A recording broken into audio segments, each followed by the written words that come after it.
तो भाई भोजपुरी इंडस्ट्री में जो नहीं कर रहा था वो खेसारी लाल यादव ने करके देखा है। अरे कहना क्या चाहते हो? उससे पहले आप लोग खेसारी लाल यादव को फैन है तो वीडियो को लाइक शेयर कमेंट जरूर कर दे। मैं आप लोग बता दूं खेसारी लाल यादव का संघर्ष 2 काफ़ी हाउसफुल चल रहा है। 24 सिनेमा घरों में रिलीज किया गया है संघर्ष 2, उसमें काफ़ी हाउसफुल चल रहा है संघर्ष 2। और खेसारी लाल यादव लगातार 2 दिन से प्रमोशन पे निकले हुए हैं। खेसारी लाल यादव पटना में प्रमोशन किए, छपरा में प्रमोशन किए, फिर आज बनारस में खेसारी लाल यादव पहुँचे प्रमोशन अपना संघर्ष 2 करने के लिए। उसी के साथ एक वीडियो निकल के सामने आया जिसमें खेसारी लाल यादव के फैन ने खेसारी लाल यादव का जो संघर्ष 2 का पोस्टर लगा हुआ है उसके ऊपर वो लोग दूध, जो पॉकेट का दूध होता है उससे पॉकेट के दूध से खेसारी लाल यादव को पोस्टर के ऊपर नहला रहे हैं। तो अनुमान लगा सकते हैं खेसारी लाल यादव तहलका मचा रहे हैं संघर्ष 2। हर हर गंगे का कोई नामो निशान नहीं है।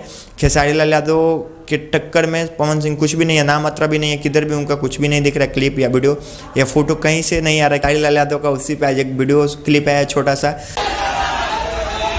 जो कि खेसारी लाल यादव के फैन काफ़ी प्यार करते हैं खेसारी लाल यादव से। दूध का पॉकेट लेके खेसारी लाल यादव के पोस्टर के ऊपर संघर्ष 2, जो कि ये वीडियो सिनेमा हॉल के बाहर का है, जो कि खेसारी लाल यादव के फैन ने खेसारी लाल यादव का जो पोस्टर लगा हुआ था संघर्ष 2 उसके ऊपर दूध से नहला रहे हैं, पॉकेट का दूध था। मिलते हैं अगले टॉपिक के साथ, तब तक के लिए धन्यवाद, बाय।